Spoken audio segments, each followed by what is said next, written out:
Hey, welcome to The Explainer. Today we're going to demystify a concept that can literally reshape how you approach, well, pretty much everything. Challenges, learning, success. We're talking about the growth mindset. So let's just start with a quick question. See if this sounds familiar to you. Have you ever, looked at a task and just shied away from it? Maybe because you were worried you just wouldn't be good at it, or even worse, what other people might think if you stumbled.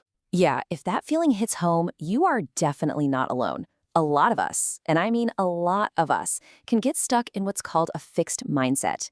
And it's like this invisible trap, It comes with a whole set of behaviors that can seriously hold us back. So what does that actually look like? Well, if you ever find yourself dodging challenges to kind of, protect your ego, or maybe you get a little defensive when someone gives you some feedback, or you just feel like giving up when things get tough, yep, you've bumped up against the walls of a fixed mindset.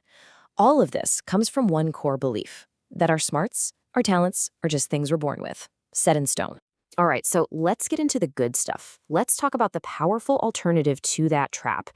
This is an idea that was first developed by Stanford psychologist Carol Dweck, and it is a total game changer. Okay, so here's the powerful distinction. It really boils down to one fundamental belief. On one hand, you've got the fixed mindset, which says, hey, this is the hand I was dealt, that's it. But on the other hand, the growth mindset says, nope, my abilities can be grown. They can be strengthened through effort, through smart strategies, and just by sticking with it. And here's how Carol Dweck herself put it. She said, brains and talent are just the starting point. I love that. It really hammers home that where you start isn't where you have to end up. And when you believe that, it completely changes how you see yourself.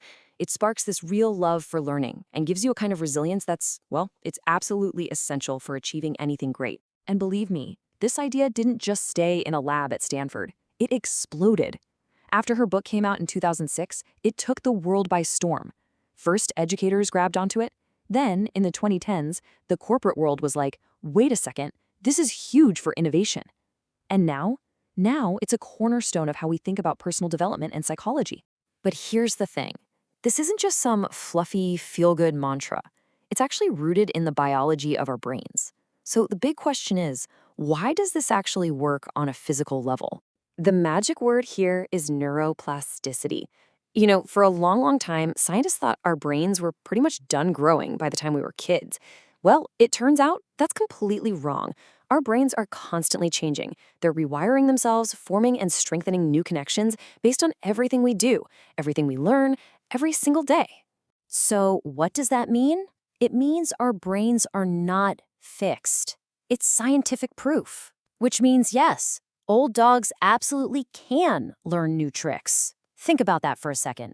Every single time you take on a challenge or learn a new skill, you are literally changing the physical structure of your brain. Okay, so we know the brain can change. That's cool.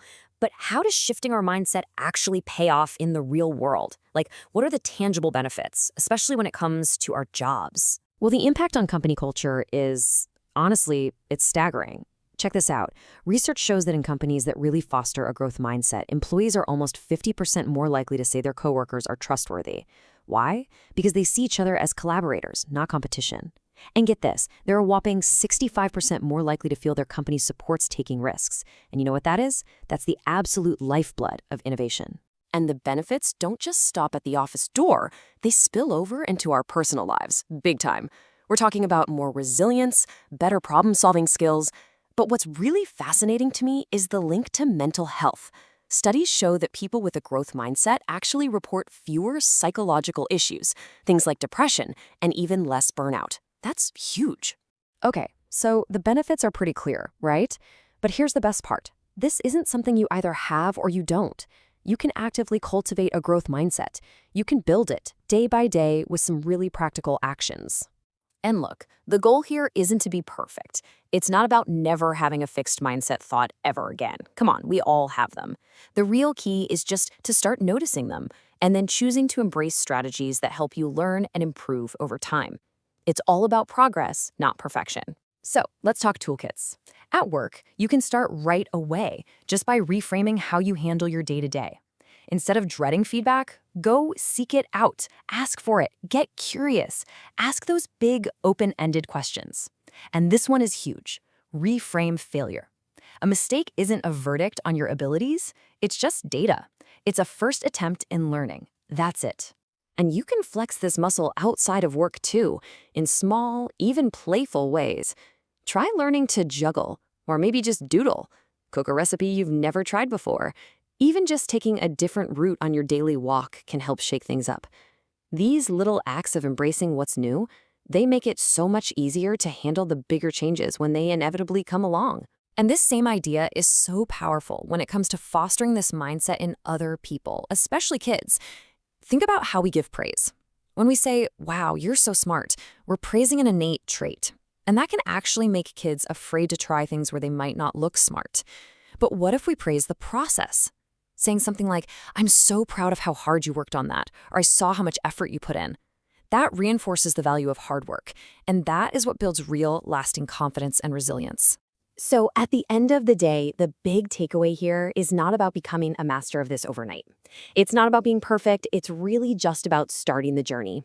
It's about progress, taking it one step, one challenge at a time. So I'll leave you with this question to think about. What's one challenge, big or small, that you're going to embrace this week?